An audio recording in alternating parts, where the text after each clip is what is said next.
ॐ सहनाववतु सहनौ भुनक्तु सह वीर्यं करवावहै तेजस्विनावधीतमस्तु मा विद्विषावहै ॐ शान्ति शान्ति शान्तिः.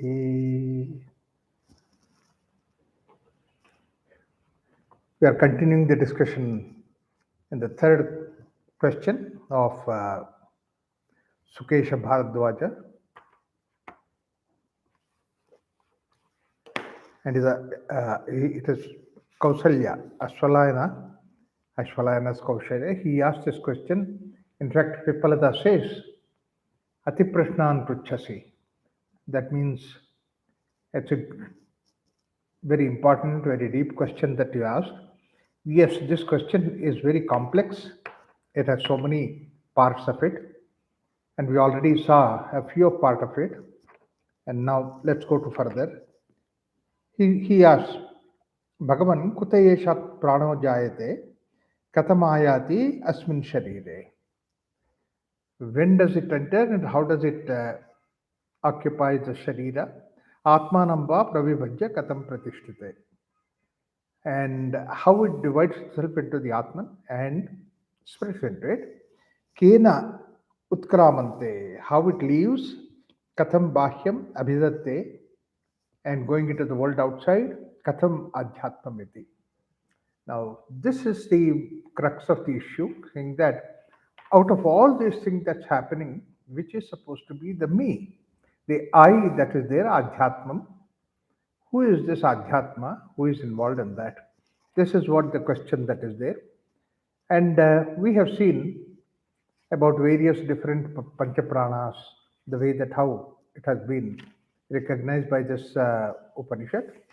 First of all, in the way that it is the mm, along with the Atma itself, prana enters into it, and Yatesha Purushe. The, now, what happens is what is that which makes the prana to enter along with Atman, and that's what is manas. Mano krutena adhyatma asmin sharire. So it comes into the sharira because of manas. Now, manas has got a huge component in that. Now, that is what we need to explore into that. Let me give you this idea that the way that I look at the whole thing, uh, how this division has taken place, my whole understanding has been this consciousness is the total freedom, Brahman, which is the total freedom. And because it has for total freedom, it can become anything, giving up its freedom in different stages. It can give up the freedom to become something which is of a lesser freedom. Further, it can give up to become lesser freedom. So this is how the whole creation has taken place. It has come to being existence. So this is how I would like to look at that. And the interaction, why does it become something of a lesser freedom? So that it can interact. When it becomes two, then the two interaction will be there, and it can multiply into billions, and the interaction can be possible. And as much as the consciousness itself is infinite, the same way whatever that is the creation, it is also infinite. And ever since, and they're all simultaneous, yugapat, that means to say at the same time that they were created. And so therefore basically interaction takes place at the one where it is limitedness, that is what is interacting. But who interacts, if you look at it, it's again, it is the Brahman who is interacting all those things. That means to say, your eyes are seeing, but the eyes do not see. And eyes are very gross. Eyes are the way that you connect with the world outside.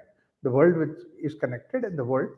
The object for the eyes is supposed to be the food for the eyes, just like in Taittiriya Upanishad, it says that. So the objective world outside, eyes perceive, And then eyes do not perceive. Behind the eyes there is mind, and the mind perceives. Mind has got so many other components. Eyes are one of the components of eyes are one of the components of it. So therefore, it is it is something subtler than the sensory body or the sensory organ, and subtler than that is the mind. But then behind that, the mind, of course, what processes is the in the mind when he talks about mind, it is buddhi, ahankara, everything is involved in that, and behind that is the one that is supposed to be the unmanifest, manifest level, and then from there it is the Brahman. So therefore, it is I am watching the whole thing. That means to say that Brahman is me. That Brahman is me, and that's what is Atman, and that's what is Jivatma, what we call it as a individual level. So individuation takes place at the Jivatma level. So that is the reason why what I see is actually the Brahman who is seeing, but then it's not that Paramatma Brahman, that is, each one has his own experience, each one has his own interaction with the world. And though we know very well that it is the same Brahman that is there in me, which has become Jivatma, same Brahman which has become Jivatma in the other, this variety, this creation has taken place. But as we see that the interaction and all these things come up to the manas level, and beyond the manas, basically, that it is the Atman that is there, and it is not touched by any of these things. So therefore, nothing will really touch you in the sense that you are affected by that, and that is responsible for the creation, that is responsible for all your swarga, naraka, the heaven and hell and all those things. Nothing is nothing is there for you. You are free from that. It's like the way that the clouds do not tarnish the sky. Sky remains as pure, but the clouds are there on the sky. The sky makes it clouds appear. So the same way that this whole thing that is there does not touch you. That's the first important idea that Vedanta tries to convey us, that you are always free, you can always remain as free. Only thing is that we have forgotten that we identified with the senses that are there in the world outside, and therefore all these troubles and all these problems that are happening within us. So this is again and again said in the Upanishads, several places. Um, in fact, in the Mandukya Upanishad, Karika says that na nirodho na chotpatti, na cha yogo, na cha sadhaka. There is nothing that is there for you. You are free from that. Similarly, Shastra says, Jnapakam iti Shastram. All that what is to remind yourself that you are the Brahman, and that's what is the way that you need to become. So and you transcend the mind. Therefore, Upanishad also says, Yatra prana mano buddhi atyantam no palabhyate. That means you cross even the buddhi, you cross even the mind, and that's a place where it is Brahman, atyantam no palabhyate, and that's what is the state that you are. So we have seen that. Now, then we have come to the idea where all these division of prana takes place. Mukhya prana, that is there, divided into all these five different pancha pranas. And these pancha pranas, the division is based on the type of function that they do, not because that there are some different types of prana within us. That's what we have also seen that. And that's a very, very important information for us that we need to understand, is that how the type of activity decided about what is that prana that is there, what category of prana it is there. So what goes in the upper direction, urthva, and that's what is urtham gacchati udanaha. So whatever that goes in the upper direction, activity, the pranic activity goes on in the upper direction is urtham gacchati udanaha. Whatever that goes in the downward direction, atho gacchati, iti apanaha. And what balances, in fact, of course, in this Shastra, it says about the balancing of the earth and the sun, moon and the sun, that is the prana which is supposed to be Aditya, and the apana which is supposed to be the uh, moon, that is the Chandrama, balancing these two. Or, in other words, what we should think of it is that it is not just only the moon and sun, but it is the question of that moon shines because of sunlight. Moon is seen because of sunlight. So, therefore, basically, the matter and the consciousness, the interaction that takes place, or one is the, in a crude way, when we think of it, hunger and the food, the interaction that takes place, and what facilitates that joining these two is supposed to be samana. Now, when we translate it that way, now you can see samana can be anywhere and everywhere in all activities that we are doing. And samana is something which is constantly working on us to see that how our balance is maintained in the world outside, because the world is nothing but there is food and then there is hunger. If you look at that equation, that it is this way, the object that we see are the food for the eyes, the air is the food for the uh, all these smell, etc., etc.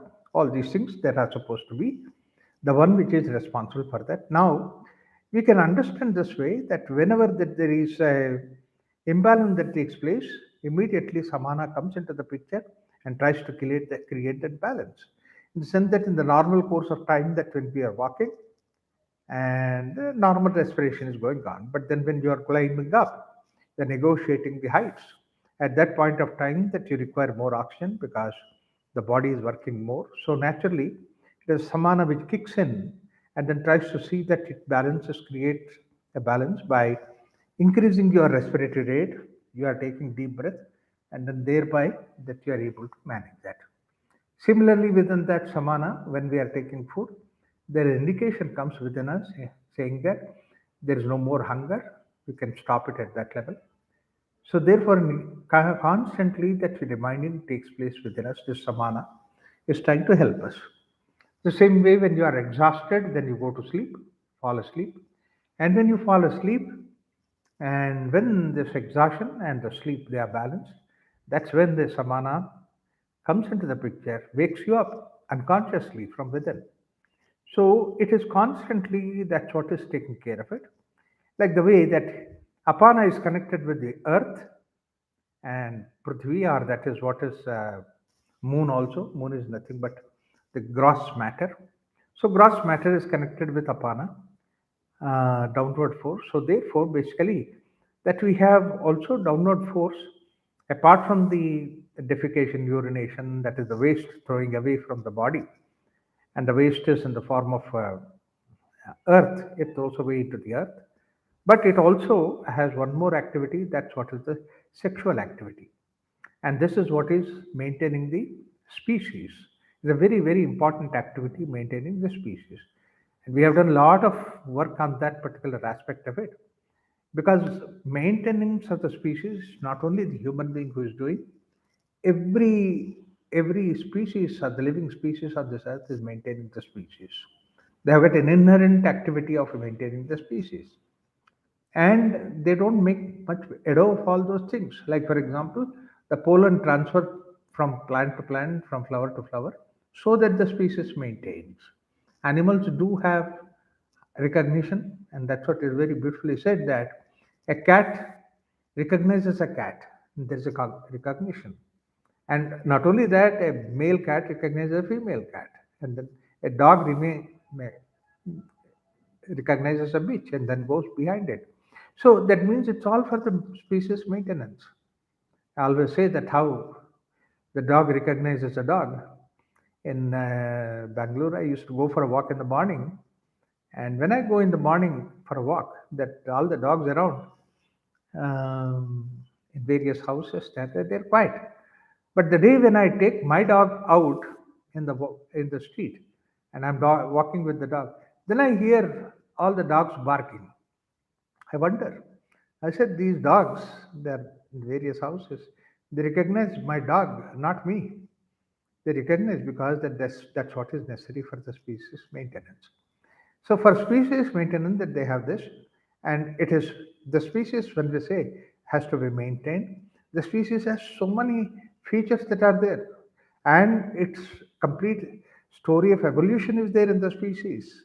So therefore, basically, that apana has to convert all those things into a simple seed form into a subtle form, and then it carries on to the next generation. So therefore, basically, that whenever this experience of the sex is there, it's so engrossing that it is like the whole prana is completely gathered from every part of you, not only that your body, but from all the generations that are there, it is planted into the seed. So therefore, what happens is that you can see that generation after generation after generation, the physical features, the kind of various activities that are there are uh, impregnated into that seed.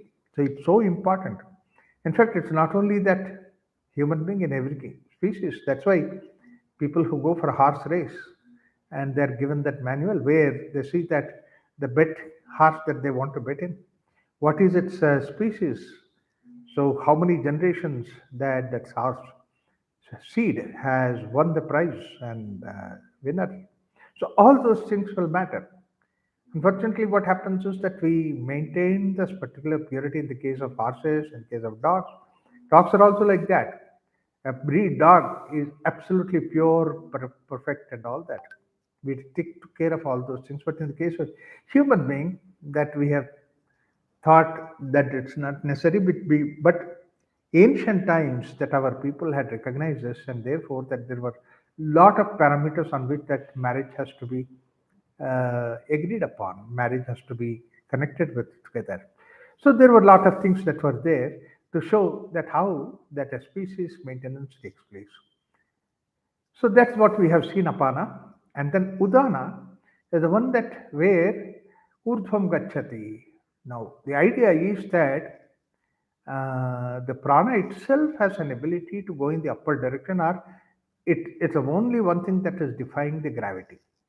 It is defying it defies gravity because basically the gravity belongs to the earth, belongs to the moon, whereas the prana belongs to the sun. Sun is above. So therefore, it tries to go back to the sun. That's why you see that any flame anywhere that you see, it always goes in the upper direction. And that's one of the reasons why they say meditate on the flame. In front of God, that we always put the wick light, wick lamp. Why? Because it also indicates that the wick, the flame, always goes in the upper direction. Lower end of the flame that you see is solid or oil. Upper end of the flame is the sky, is the space. So from the limited to unlimited, from the gross manifestation to the unmanifest level. So this journey is possible through this prana. And this upward journey is what we call it as udana, urtham gacchati udana. As last time I was saying that udana is the one. One part of udana carries the memory upward. So that itself shows that udana is not connected with the prana, not connected with the moon or the earth. So gross material. So therefore, that our memory also, it does not belong to this body. It is stored in the udana. Udana stores that, and that's what he says. Punyena punyalokam nayati, papena papam. That means whatever the good and bad that you do, and it carries you in that. Atha urdham, in seventh shloka, he says that atha ekat eva udanha punyena punyam lokam nayati, papena papam. Ubhabhyam eva manushalokam. Very important sutra here because basically, often this is where it differs from various other scriptures, various other beliefs that are there. I'm not saying this as a belief, but the other beliefs which say that there is one belief where it says that there is nothing like God, there is nothing like heaven or hell or anything. Whatever it is there in this life, whatever that you could get it material and then enjoy it, be done with that. So this is what is gross material world, material in philosophy. We also have that philosophy in Indian philosophy, which is called as Charvaka philosophy. Charvaka philosophy says that this body is there, the senses are there, and whatever that you enjoy with that, and then be done with that. Don't worry about. all those things which are there. After you die, somewhere where you go, who has seen? Who has come back from there? In fact, there's one beautiful discussion that goes on in Ramayana also, that one of the rishis, he says to Rama, what is this your father has, you have given a word to your father, and he's not in this world, he's in the different world. So you don't want to deny his joy, his virtues in that world, because that whatever the word that he has given, and which is, you are supposed to fulfill it, which is going to the forest for 14 years. Forget about all those things, come back home. If I do that, then God, my father will not be satisfied with that, wherever, whichever world he may be. And the Rishi says, don't forget, don't worry about all those worlds. Who has seen? Has anybody come back from that world? And when he says like that, Rama almost becomes serious and says that what is this, being a Rishi, being a knowledgeable person, you say like this? And he rebukes him. And immediately Vasishtha interferes and says, Vasishtha, his idea is not that, actually, not to deny the scriptures that are there. But only thing is that he was so frustrated, he was so emotionally stirred. That's the reason why he said that, please don't mind. So that means to say there is a set of philosophers who say that there is no other world. In fact, communism is also in the same way. When once that is not there, the other world, nothing is there, and whatever that you do here. One very big damage because of that is the value for morality. There's no value for morality. You can be bad, you can be good. Why do you have to be good? You can be bad. Why do you have to follow certain rules and regulations? Because there is nothing else. Whatever that you do it here, that's all. I beg, borrow, steal, but then I enjoy. And then who has seen that when once I die, I don't believe in anything like that. This is what is a very strong philosophy because of which that there is no value for the morality. But then what happened is that they have created a socialistic morality, saying that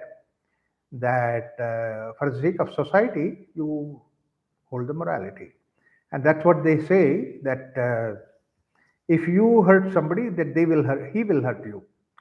So therefore, that you should not be hurt. Therefore, you don't. Shatam prati shatyam, tooth for tooth, nail for nail. This is one argument that people have given to at least maintain the. But then that does not absolve the idea called as if I am strong, I can manage it. Nobody will hit me. Can I hit somebody?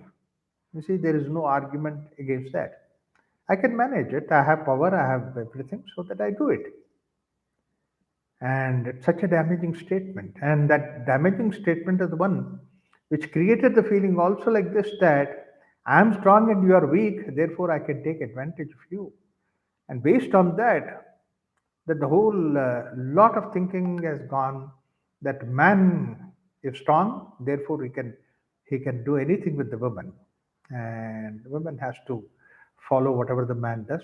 And in fact, in some societies, the woman is not considered as a human being, and therefore, basically, that lot of damage has been done. So, because the simple reason is that whatever that you can achieve, achieve it. Whatever you can do, do it. There's no other thing. There's nothing like. But then later on, the some religions have given this idea. There's what is called as heaven and hell. So if you do something wrong, that you go to hell. If you do something good, that you go to heaven. And then you are eternally there, condemned to heaven or hell. But the result says that if I'm supposed to be lifelong in the heaven, and then one day I'll get bored, even that heaven becomes like hell. Therefore, I don't want to go to heaven. So, and if uh, hell is there, then one day or the other I have a hope that I will come out of it and then come back to the earth. But then heaven, and you go to the heaven condemned, then you will not come back. So therefore, this is a problem that is there created. Heaven and hell are created, and the description of heaven and hell. Not that anybody has seen, but it is the fictional imagination that they have created all that. But the Indian philosophy, it is not like that. It is not spatial. It's not in the world outside. Heaven and hell are the aspects within you, within your mind. So there is a much deeper thinking in the Indian philosophy, and here he brings about that concept about that heaven and hell. Udana is the one which carries the idea. Urtham Udana. Why Udana is given this idea? Because Udana is not connected with the body, but the carries the impressions behind this body. Now, in this context, and this is the sutra, which is the eighth sutra that is there, where before that in the second sutra he talked about the mind is the one which, because of which that all these things are created. That means for prana to become various aspects, including the individual, it's all because of the mind. Manakrutena, that's what he says. So that means to say, manas is something which is the upper direction. Therefore, udana is the one which creates the mind, which occupies the mind. One part of the mind is basically the udana. And because of that portion of the udana that is there, portion of the mind that is there which connects, therefore this continuum has been established. Our memory is the one which establishes our continuum. What we were in the childhood and an adult, so there is a memory that continues. I remember somebody 20 years ago, 30 years ago, I have seen 40 years ago. I recollect and I remember about the things that have happened earlier in my life. So that shows that though this body is continuously changing, but then there is memory. The udana is something which is not connected with this body, which is free from this body. And there, once again, that in udana we see that there are several layers of memory that is there. Some memories are immediate memories, and something are there which are much deeper, but some memories are there which are much more deeper than normally we could conceive. So that is the reason why that there are different layers of prana. After all, that it's only that the mind which has created all these things are the same consciousness has become everything. So some memories are there which are beyond this body. So therefore, we have some desires, some aspirations, some things that are there. We carry along with us in the form of a. Now, this is what he says that whatever that we did, good and the bad, we thought and the mind is attached with that. So that we take that and punyena punyalokam naiti papena papam ubhabhyam eva manushya. Now, this loka is a different world altogether. It's not that way. Uh, you know, I don't know how in English this world or creation is looked at, but in Sanskrit we have a very beautiful word, this lokam. Loka comes from alokyatiti lokaha. That means to say that you perceive, and that's what is the world. Your perception is the one which creates that kind of a world. So each one of us, we have our own perception, and in our own perception, that we have something which is positive, which is helping, which is good, and this is what is basically punya. And that loka that we create, that aspect is what is called as punya loka. Now, what happens is that this Dhananjay prana, which is supposed part of the Togdana, is the one which carries his memories from us, and now that is in the form of mind already as a starting investment. Based on that I would like to come back into this world. That means based on whatever that I have, I try to create a world to see that I give an expression to it.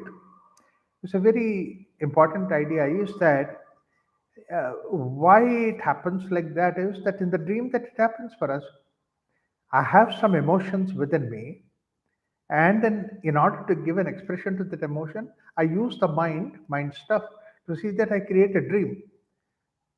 Now, what happens is that it's not created by the wakeful me, but the dream me is created. A dream is created by the consciousness. The consciousness, like the way it created the wakeful me, which we call it as Vaishvanara, and that wakeful me interact with the world and created all those things, but then it carries the memory of these things and then it takes into the mind.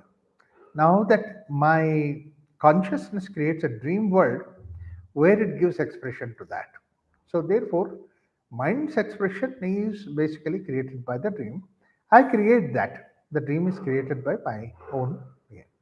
So the same way that Udana carries or Dhananjay Prana carries the impressions, now all these things that impressions are now wanting to have an expression, and that expression for that, it now looks for another body, another species, way, another circumstances, so that I can come back. So this is how basically that this rebirth theory, the one which is really helpful to see that if you have done good, then the next life that you come across, Punyaloka. Punyaloka means basically that a kind of a situation, a kind of society that you have.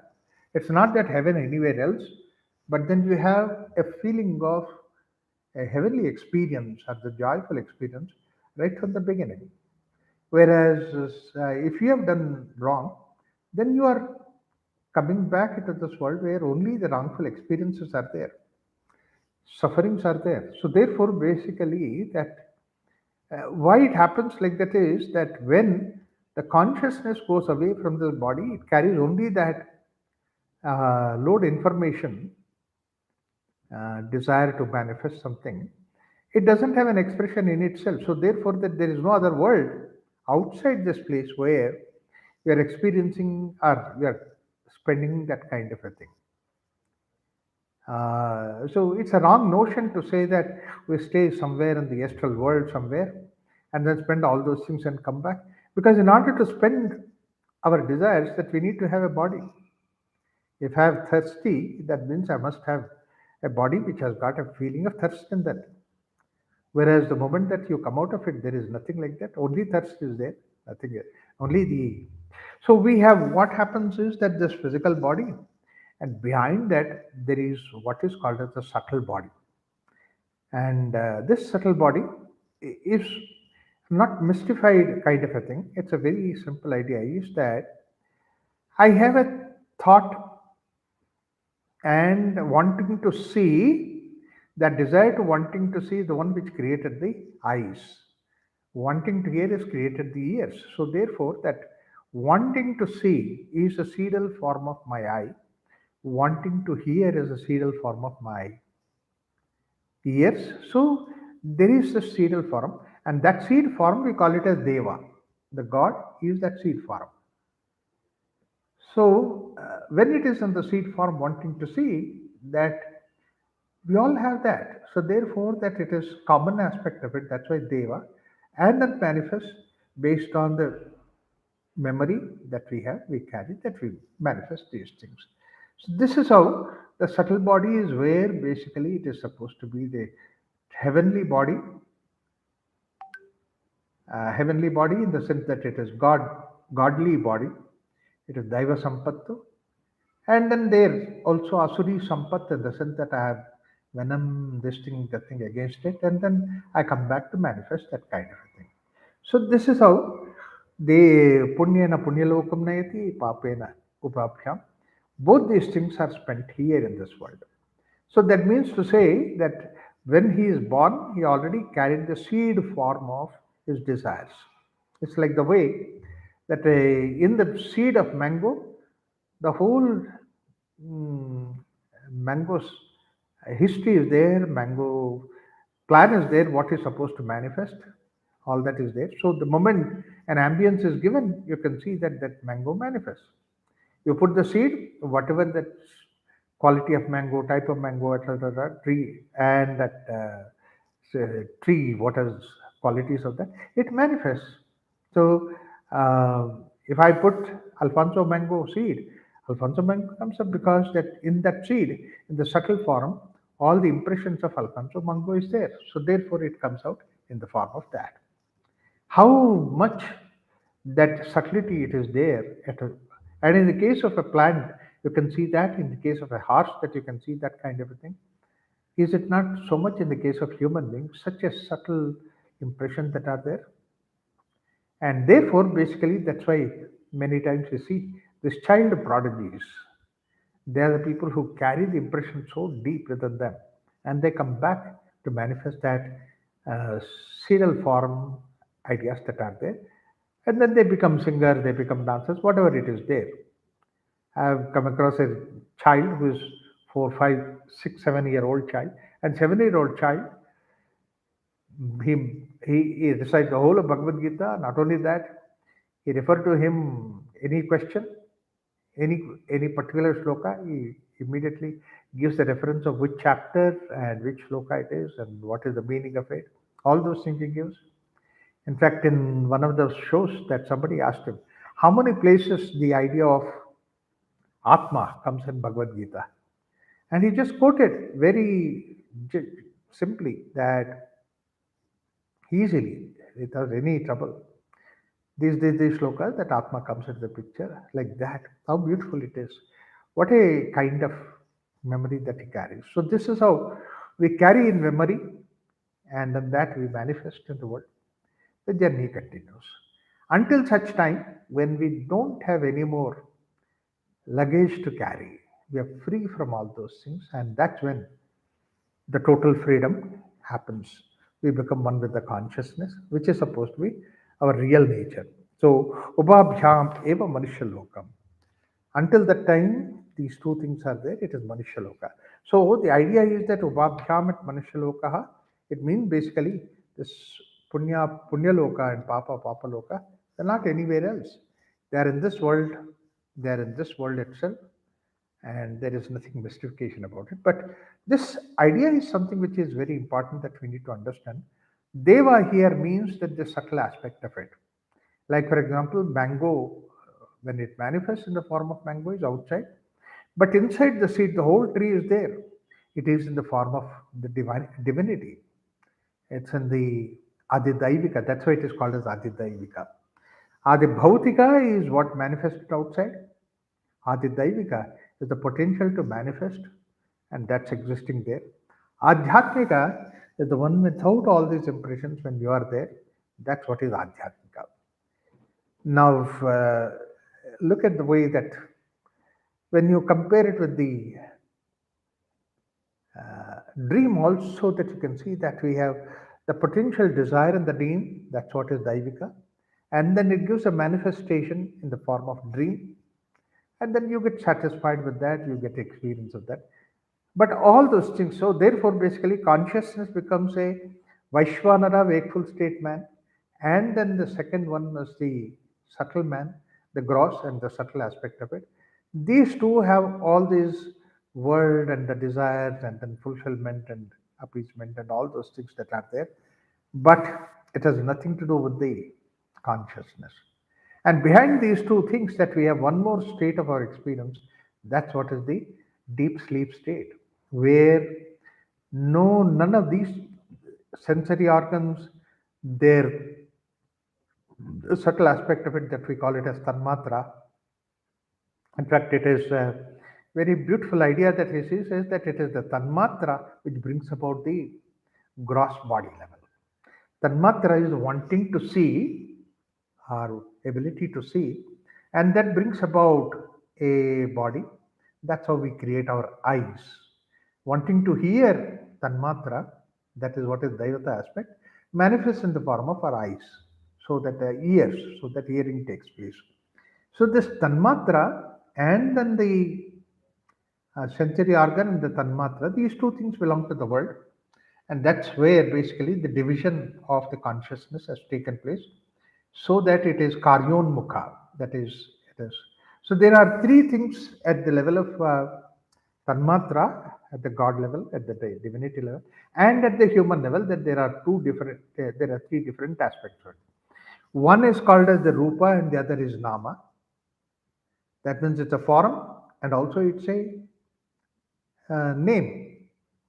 And not only this name and form, but also one more thing, and that's what is karma. Nama Rupa Karma Visheshataha. the karma and activity. So there's an intention behind it, there is an emotion behind it. So that creates nama, rupa, karma are there both at the gross level, at the manifest world level, and at the dream level, subtle level.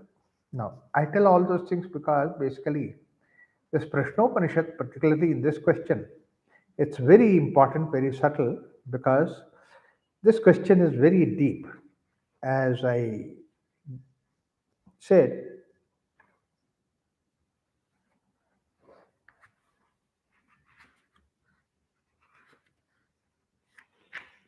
he says,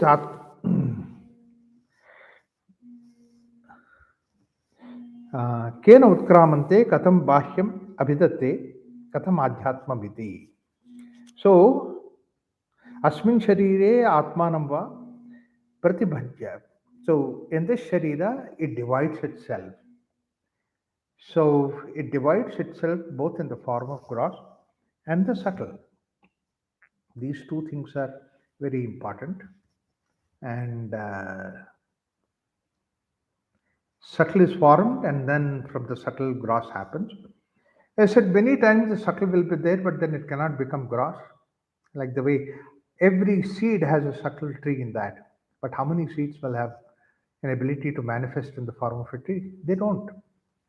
So subtle will be there and then goes away. Like that, how many dream personalities we create? Every time that we create a new dream personality, every time the consciousness, we means the consciousness creates a dream personality to express that and then goes away. The consciousness creates the wakeful personality and that stays for the whole life. So it continues. That's why one dream is not connected with the other dream. We don't relate with that. Whereas wakeful state, it is not like that. One life, it is continuing. But both these things are short-lived. That's really short-lived, and this lives for about 100 years, whatever it is, maximum life. But then beyond that, it will not be there. So now, actually, here he comes into the idea of the dreams, the dream world. So let's look into that. So Adityo Havai Bahya Pranaha Udayati. In the 8th Sutra, Esha Hyenam Chakshusham Pranam Anugrunanaha Prithivyaam Va Devata Saisha Purushasya Apanam Ashta Apanam Avashtabhyantara Yadakasha Sasumano Samano Vayuryana. So the sun is verily the cosmic prana, Adityo Havai Pranaha, and then bless the prana, the eye, the goddess of earth attracts and controls the apana. The interspace between the sun and the earth is samana, and the air in between is the vyana. So this is what we have seen.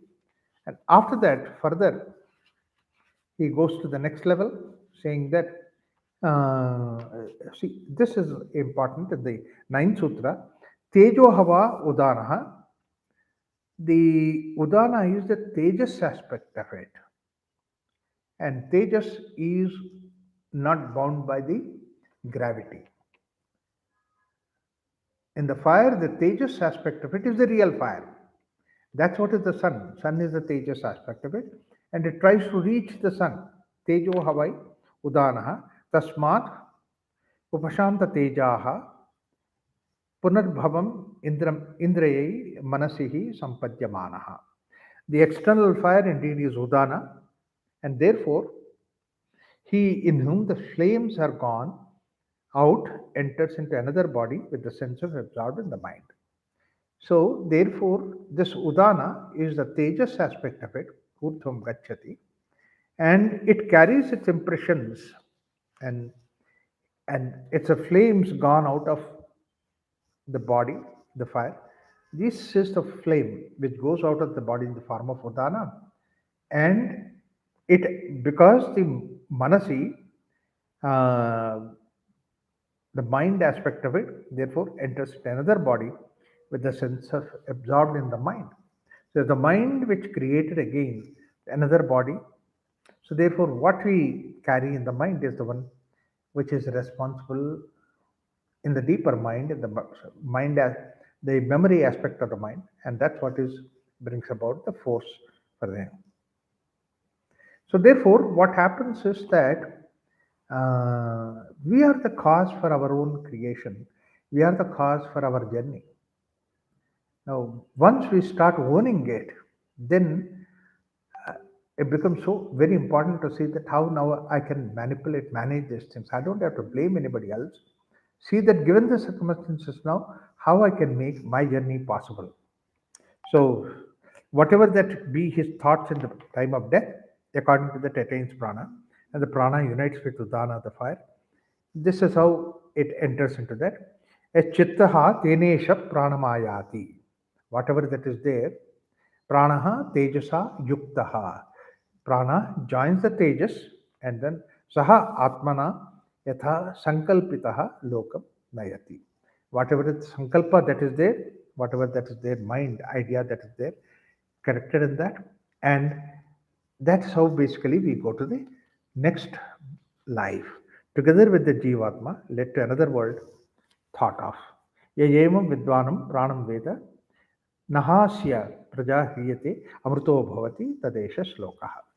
Now here what happens is that one who understands this, that see these two aspects are there. One is the Mukhya Prana, Mahaprana that is there, and from which the whole creation has taken place, because that's what is Aditya. And it is that aspect of it is stages in the form of upward journey. And then Udana joins with that. Udana is the one which carries all those things. So the moment that if somebody carries Evam Vidvanam Pranam Veda, he understands that, he realizes that, he recognizes that he is nothing but prana, which is pure creation itself, which is connected with the Atman. That's why the Adityo Havai Pranaha, earlier Sutra says, Aditya itself has become prana. So Adityo Havai Pranaha, one who understands that this is prana, Nahasya Praja Hriyate Amrito Bhavati. Such a person, Prajaha, then progeny, he becomes freed from the birth cycle. It's a very interesting concept that he brings about idea. Um, there's some family function, somebody died in the family, and we went there for cremation day, and then later on, ceremonies were there 5 6 days and all that. We were staying there. Every day something or the other was going on. Supposed to be very orthodox Brahmin, very highly cultured family.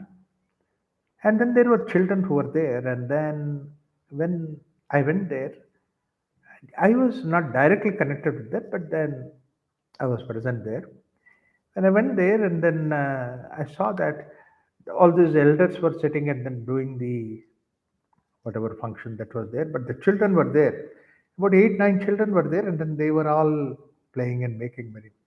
And then some adult elders were there who were not involved in the regular puja, but they were there. And continuously they were talking about what's the court case and what's the amount, what is this food, what is that, and how many ways that something bad has been done, something good. So all these things they were talking. I was wondering that look, the person has already left, and the person who left is something who is genuinely the nice person. But then look at the people who are there behind. They're only talking about all these court cases, this, that, and children were there, and they were either playing, they were sitting and listening to these things. After about 3 4 days, I got really concerned. I said, "See, the person left, and what is that you are involved in this?" And still that you're involved in this worldly matters, at least these 10 days when we are here, why not we talk of something nice, something good? And what are all the pilgrimages that that person went? And then how much time that we have enjoyed with that person in the form of a wonderful spiritual journey? Why not we think of it? Why not we realize that? When I said that, suddenly people realized that yes, we could do that rather than doing all. So some others who were there, they said, yeah, yeah, what Raghuram says is right. There's no point in discussing about all this. Something happened 20 years ago, 40 years ago, 50 years ago. All these things do not matter. See, and then let us think of something which is positive. So this is how essentially what happens is a person who has done so many good things, nice things. Look at what happens next three, four generations. That means the children were also there, and young adults were there. Everybody was there. Are we not? Is it an opportunity for us to think of something which is positive, which is nice? That's why they say that when somebody dies, always think of him positive. Tell something which is positive so that you are trained to look at something which is positive, not look at negative. So this is what he says that one who is in a position that person identifies himself with the prana and that does punya activities, yayevam vidvan pranan veda. So such a person, when he goes like that, prajahriyate amruto bhavati. So that means to say, the progeny, that the people who are there with him, they also go in that direction to the positive. Every individual who is here in this world is supposed to uh, uh, to encourage or provoke the people to go in the positive direction. And that is how basically we need to use these ideas.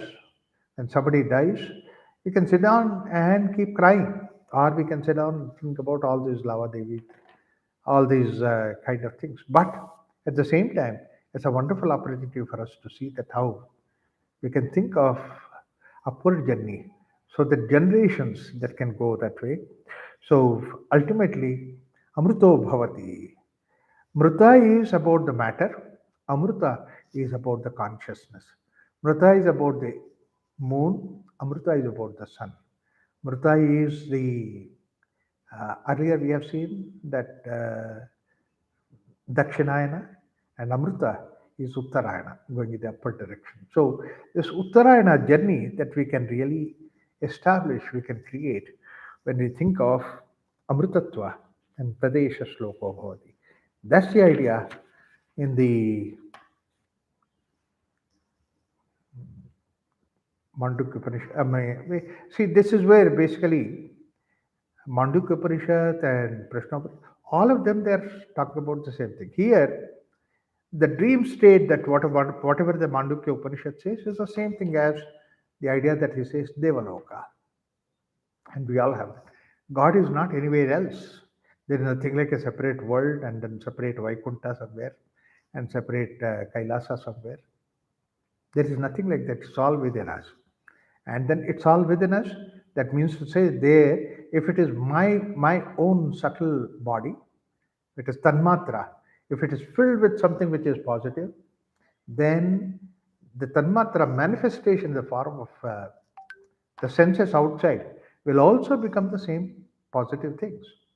When within me, in my subtle aspect, that's what is Devaloka, if I have something which is pleasant, then I see that my eyes also look at something which is pleasant outward side. So again, it comes to this is where basically that uh, the origin is something which is one and the same. And as I said, that consciousness is one and the same thing. And it becomes duality, it becomes multiplicity just for the interaction sake. And it's only at the interaction at the multiplicity level, not at the original level, the consciousness level, there is nothing. And you know that you are also the consciousness. Anybody, everybody else is a consciousness. There is no difference between you. So one who recognizes that, the more and more that you start recognizing this, less and less differences, more and more oneness. And this is what is Utpatti Mayatim Sthanam Vibhutvam Chaiva Panchatha. So one who knows the origin, the earth is the seed, and the all pervasiveness, the fivefold distribution of the prana, and the internal state in the body, all these things that he says, Vibhuttam Chaiva Panchata, the five different pranas that are there, the activity, they're all there connected with this body. Ayatisthanam, Adhyatmam Chaiva Pranasya, Vijnayam Amritam. Amritam Ashnate, Vijnayam Amritam Ashnate. So, Adhyatmam Chaiva Pranasya, the prana is the one which goes in the upper direction, and that's what is you are. Your inner nature, deep inner nature, is nothing but this unity behind all those things. And that is what is Mukhya Prana. Adhyatman Chaiva Pranasya.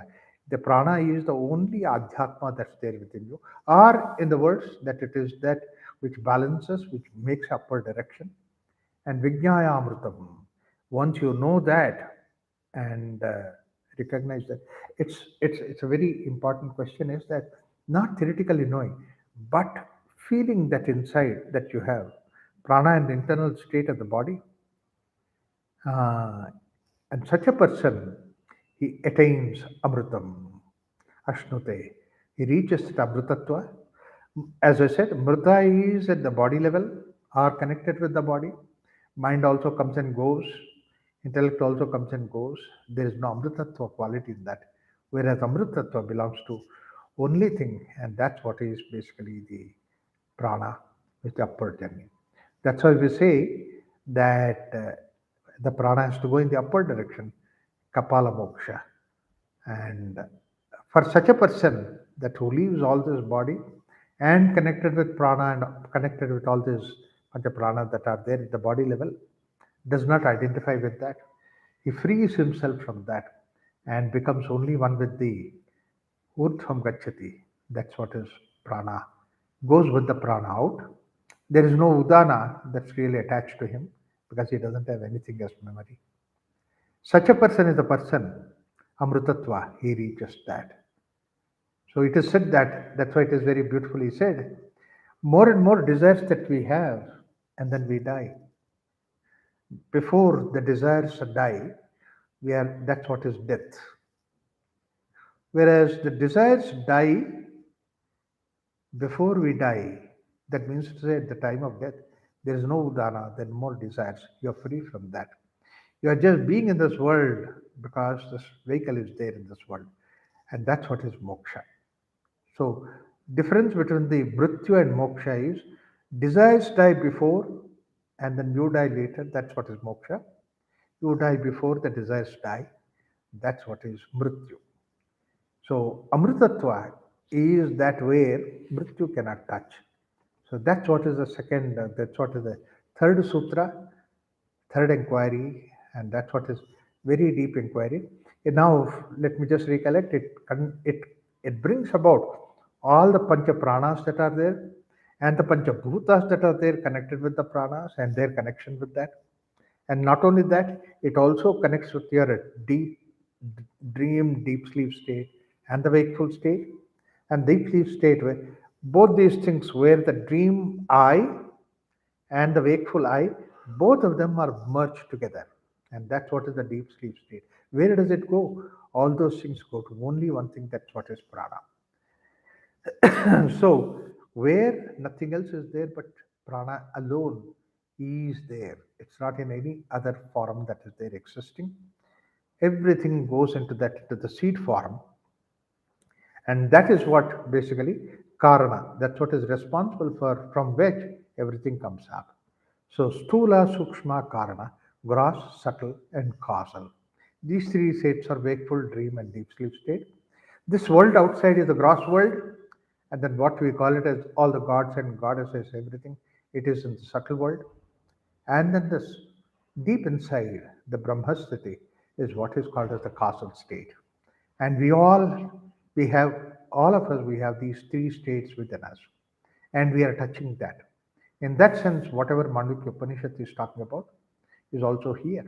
Only the difference between uh, our deep sleep state, where you become causal, to the Brahman. Here, all these things that are there in the form of various activities, they are only in the form of seed, and they have not been eliminated. Whereas Brahman is where you don't have any more vasanas, you don't have any more udana, and then that's why he said that prana, which is supposed to be pure, udana, which has all these impressions, together with that, and jivatma, individual, goes with that. And that's where basically rebirth takes place. When this udana is not there, when the Udana is completely clear, and then Jivatma is holding on to the only prana as long as the prana is there in this body. And when the moment the prana leaves his body, Jivatma goes along with that, in the sense that prana is supposed to be the Brahmasthiti, and the Jivatma is individuation that is there. Individuation also drops off. This is what Ramakrishna Paramahamsa says. It's like Dagdha Bijavatu. When the seed is burnt, the seed is still in the shape of, when it is burnt, it's still in the shape of seed. Many times it also appears to be like a seed, and all those things are there, but at the same time, it doesn't have an ability to sprout. In order to ability to sprout, it must have the potential inside, and that potential is what is called as udana way that we carry. So, even the question of many of these things that people think of, good work, bad work, all those things that are there, everything can be a bondage. You can be free from that. It's, selfish works and selfless works. Everything is work. Everything has its own desires attached with that. Freeing from that is the one which is basically the idea. At that point of time, all that what happens is the divinity which is working. You are not working. Because until that time that you still want to do the good work, there is an element of this feeling is that I have to do it, is there. Vivekananda went to uh, Somnath temple, and then he saw the Divine Mother's statue was there, beautifully carved with the chisel on the granite stone. Every small little detail was so beautifully carved, including the toenails were there and the ornaments around that, and the pleats of the sari that Divine Mother is wearing. So proportionate, comes to the waist and then goes up, and all the ornaments, everything is just etched on the stone that's there on that vigraha. But by the time he comes to the head, he saw that the head was cut off and then lying down there. At once he had such a great deep agony, he says, and in that agony he says, Mother, if I were to be there at that time, Mama Ghazni came and spoiled the whole thing. If I were to be at that time, I wouldn't have had this happened. So he said, if I were to be there, I wouldn't have allowed them to do this. He thought in his mind, immediately something hit him on his head. And Divine Mother appeared to him in that dream and said, in that vision, said, what did you say, my dear child? If you were there, you would have protected me. Forget about it. He says, who protects who? Do you protect me or do I protect you? And when once he heard that, at once he humbled. He said, no, it's your work that I'm doing. So great work people do also should have this idea behind it, and God's work that we are doing it, and nothing about me behind it. Once the I is dissolved, that is when we see that we reach that what's supposed to be the Amritatva. Amritatva is a feeling of nectar. Nectar is that where your sweetness without an object. It's like the way bliss, where the happiness without an object. And similarly, that time, that Amritatva, you are without any objectification. You are one with the Brahman. The ability to become an object that is there, but then your objectification has not taken place. You become one with that. You are into that freedom. So this is what is the third question that is asked, and then we will get into the fourth question. And the fourth question gives much more deep into, because directly he asks about dream and deep sleep states and wakeful state. So interesting question. And as I said, that this previous question, third Prashna, has given us some glimpses into that wakeful, dream, and deep sleep state, and that further elaborates on that in the fourth question, and the fifth and sixth goes into that. In the sixth question, actually, that there are Shodasha Kala Purusha, that means the 16 different qualities of this Purusha are defined about. We'll stop it here for today. Om Shanti Shanti Shanti. Next week happens to be Holi. I think we may not have class. And following that, I might be on a travel. So for 2 weeks, we may not have classes. Afterwards, I'll make an announcement when we start once again, restart our satsang. Thank you so much. Thank you. Bye.